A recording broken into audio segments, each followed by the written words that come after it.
Hi, I'm Sophia, 28 years old, and I thought I knew what family love looked like. Growing up, I always believed that no matter what happened, your family would be there to support you through thick and thin. That's what mothers are supposed to do, right?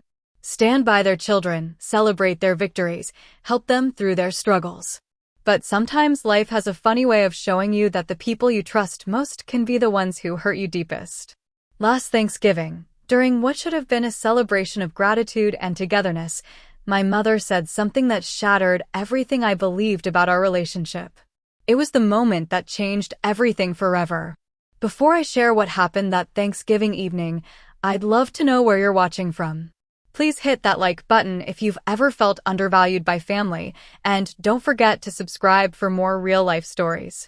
Trust me, this one will make you rethink what family really means. To understand what happened that night, you need to know the history between my mother, Patricia, and me.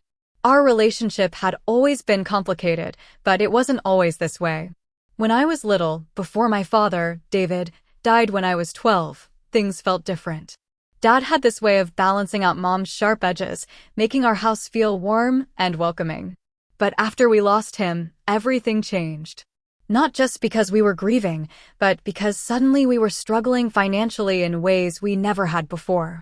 Mom worked 2 jobs just to keep us afloat. And I could see the stress eating away at her day by day. But somewhere along the way, that stress transformed into something else. It became resentment. And unfortunately, a lot of that resentment seemed to land squarely on my shoulders. I became the reminder of everything that was difficult in her life. Every school fee, every doctor's appointment, every request for lunch money became evidence of how much I was costing her. The comments started small. Little remarks about how expensive I was to raise, how other kids didn't need as much, how if she didn't have to worry about me, maybe she could finally relax. When I got sick and needed medicine, she'd sigh heavily and mutter about how she couldn't afford another bill. When I needed school supplies, she'd make sure I knew exactly how much each item cost and how hard she had to work to pay for it. But I was determined to change that narrative. I threw myself into my studies, earning a full scholarship to State University for graphic design.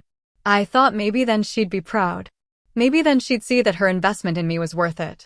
But even that achievement was met with a dismissive comment about how I was lucky to get free school since we couldn't afford to pay for it anyway. College was my escape. For 4 years, I could focus on building my skills and preparing for a career that would finally prove my worth. I studied late into the night, took on internships that paid nothing but gave me experience, and graduated with honors. But when I walked across that stage, Mom wasn't in the audience. She said she had to work and couldn't take the day off. After graduation, I struggled like most new graduates do. The graphic design field is competitive, and finding steady work took time. I took on freelance projects, worked part-time retail jobs, and slowly built up my portfolio.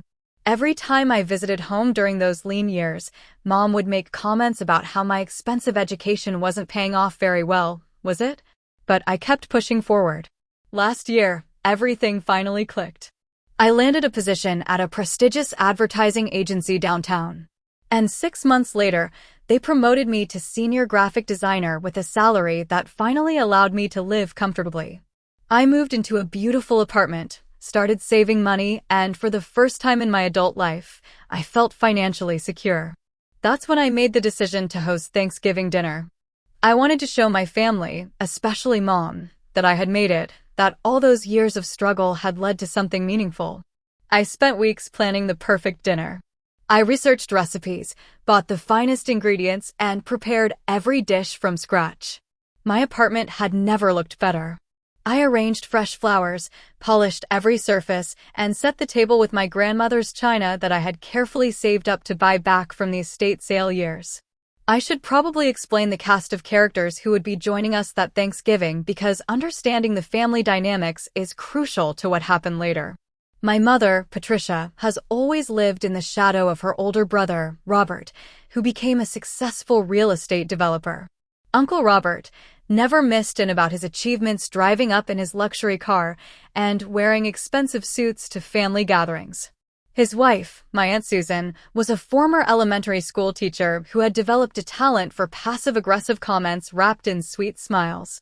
She had this way of complimenting you that somehow made you feel worse about yourself afterward. Their daughter Jessica, my cousin, who's 2 years older than me, had always been held up as the golden child of our generation. She married her high school sweetheart, had 2 adorable kids, and taught at the same school where Aunt Susan used to work. In Mom's eyes, Jessica was everything a daughter should be. Then there was Mark, Uncle Robert's son, who's 2 years younger than me. At 26, Mark still lived at home, couldn't hold down a job for more than a few months, and had a drinking problem that everyone pretended didn't exist. But somehow, in the twisted logic of our family, Mark was still treated with more respect than I ever was. His failures were explained away as him finding his path or being too creative for traditional work.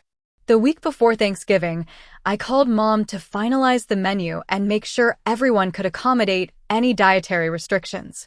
During that conversation, she made several comments that should have warned me what was coming. She questioned whether my apartment was big enough for everyone, suggested that maybe we should have gone with Jessica's house instead, since she had more experience entertaining, and wondered aloud if I was showing off by insisting on hosting. But I brushed off these concerns. I was excited to share my success. And I truly believe that once everyone saw how well I was doing, the dynamic would shift. My boyfriend Jake, who had been with me for 8 months at that point, had witnessed some of these family interactions before and had gently suggested that maybe my expectations were too high. But I convinced him that this time would be different. Jake had grown up in a warm, supportive family where achievements were celebrated and failures were met with encouragement to try again. He couldn't quite understand why I was so anxious about proving myself to people who should have been proud of me regardless. His perspective was both comforting and heartbreaking because it showed me what healthy family relationships could look like. The night before Thanksgiving, as I put the finishing touches on my apartment and prepared the ingredients for the next day's feast, I felt a mixture of excitement and anxiety that I couldn't quite shake. I had spent nearly $1,000 on this dinner, wanting everything to be perfect. Backhand index pointingite if you want to hear exactly what my mother said at the dinner table that shattered me completely. Make sure you subscribe and hit the like button so you don't miss part 2 of this story.